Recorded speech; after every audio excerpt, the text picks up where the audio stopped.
My name is George Asante. I'm the Managing Director and Head of Markets for Barclays Africa, excluding South Africa.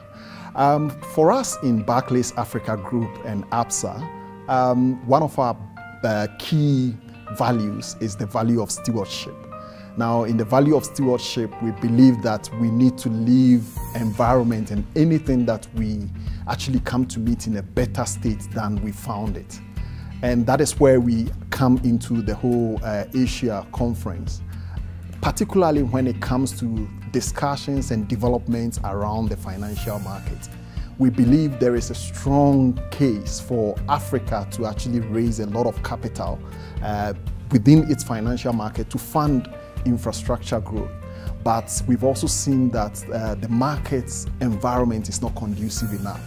So when we have forums like this that discusses issues around how to accelerate development of the financial market, as a bank, we see it as an opportune period and an opportunity also for us to partner with all and sundry to actually make these kind of discussions a success, so we can together work to transform the African financial markets landscape. So I think Africa over the period has actually done well in terms of bringing a lot of companies into the IPO market and companies actually raising capital in the various equities market. But as you rightly said, there is a lot that can be done. And the discussions that we've had, and which also comes on the back of the Barclays Africa Group Financial Markets Index, has been around how we've prioritized the sectors of the economy that actually need the most financing.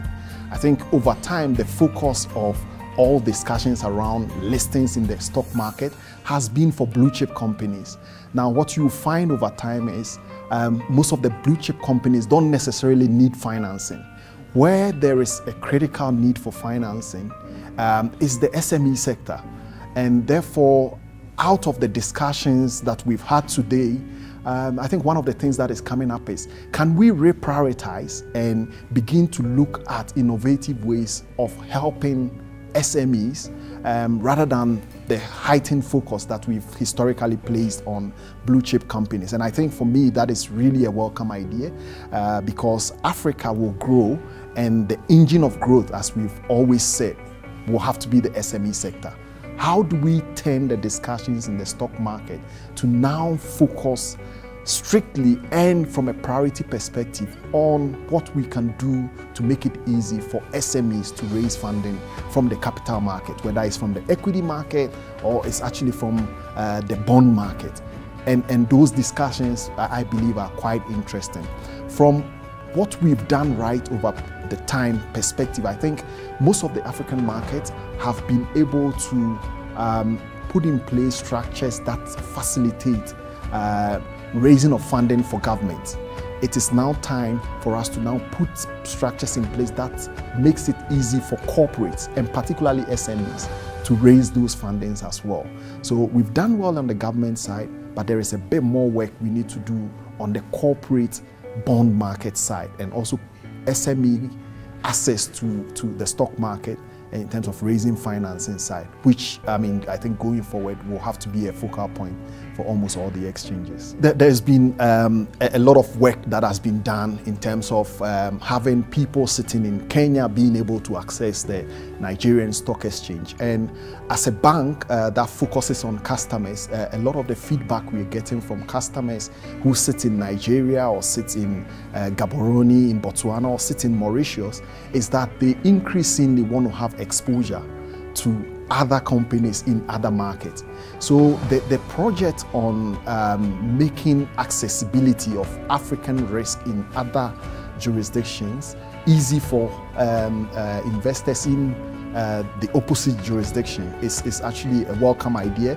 We believe that is the way to go. People in Africa must find it much more easy to invest in their own economies, invest in other African economies, and also, in the broader world, when they are full on African risk, should be able to invest in other parts of the world.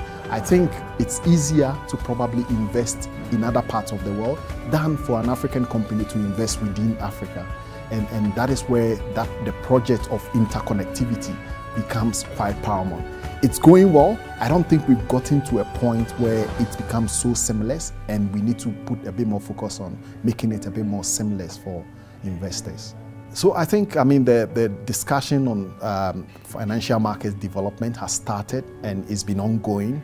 At this point in Africa's old development, and given everything that is happening on the global stage with other institutions in other markets de-risking in the African continent, it's become more imperative for Africa to focus on what it can do within its financial markets to make sure that fundraising is actually very easy for its companies, whether big or its SME as well. So I think the conclusion is that development of financial markets, it's not a nice to have. It's actually a critical imperative that can drive economic development.